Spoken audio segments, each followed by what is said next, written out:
Hi, my name is Ashley Flynn. And my name is Chantel Newman. We decided to write our own story based on our lesson unit on volcanoes. Here are some quick facts about volcanoes that are really interesting. Volcanoes can have very serious effects on the lands and people around them when they erupt. Buildings are destroyed and people are made homeless after. People are killed. Clouds of ash cover plants, making them inedible. Poisonous gases kill people and animals.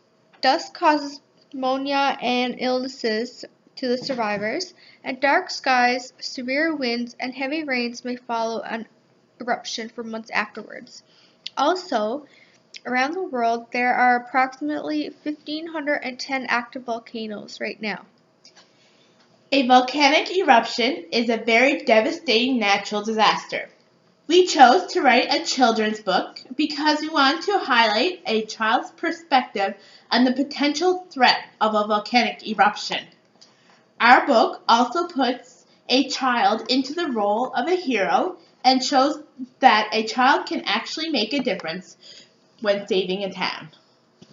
Our book is called The Boy Who Saved the Town, written by Chantel Newman and Ashley Flynn. In a small town near St. John's, Newfoundland, there was a little boy named Bobby who knew everything there was to know about volcanoes. Bobby knew all the different types of volcanoes, where they were located around the world, and all the elements included in volcanoes.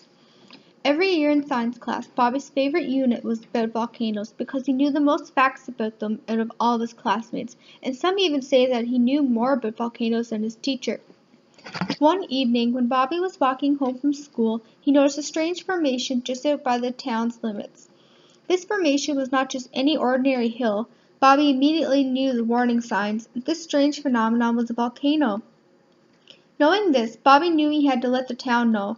This volcano must have been non-active for all these years, but now this composite volcano is definitely active.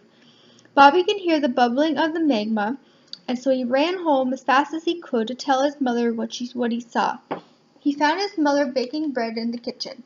"Mom, guess what I saw on the way home from school?" Bobby shouted to his mother with excitement.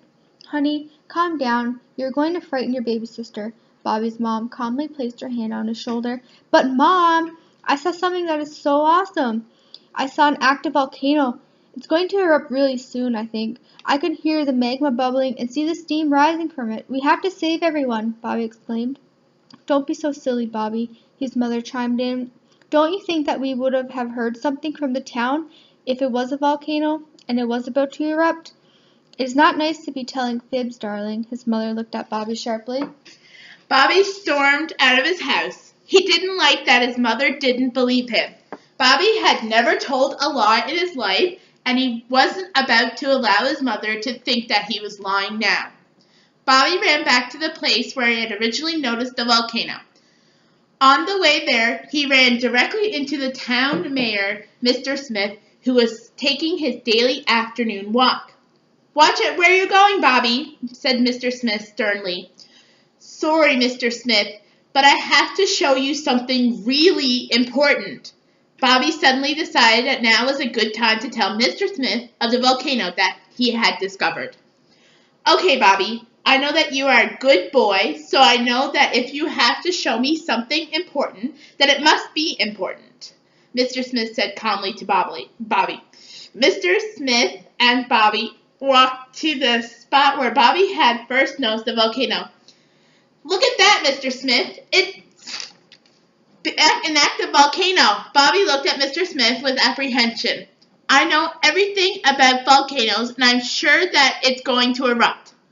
"By golly, you are right, Bobby. I'm going to call a town meeting immediately." Mr. Smith looked alarmed.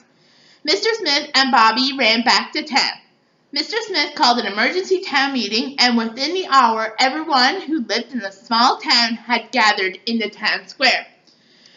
"I regret to inform you that we have an active volcano just outside our town limits. We need everyone to evacuate their homes immediately and move to a safe area. We have arranged that all citizens are to temporarily relocate to Centerville for the time being," Mr. Smith said with authority. There was a silence and then a very loud uproar from the town. Everyone was talking at once. Bobby knew that a temporary evacuation to Centerville, the next town over, would be a hassle for some families. Bobby's mother looked at him. Bobby, I'm so sorry that I doubted you, and I'm sorry that I thought you were telling fibs. His mother looked at Bobby apologetically. Thanks, Mom. It doesn't matter. The most important thing is that everyone is going to be okay, Bobby said softly. Bobby, his mother and all the citizens of the small town rushed home to gather some of their belongings and drove off to Centerville. The next day, the volcano erupted, spewing magma, molten rock, and smoke over the town, however not causing much damages to the town. Bobby and the rest of the town returned to their homes the very next week. Upon returning home, the mayor, Mr. Smith, threw a big party in the town square in Bobby's honor for saving the citizens of the town from the volcano. Bobby will always be remembered by future generations as the boy who saved the town. Thank you for listening to our children's book. We hope you enjoyed listening to our book as much as we enjoyed writing it.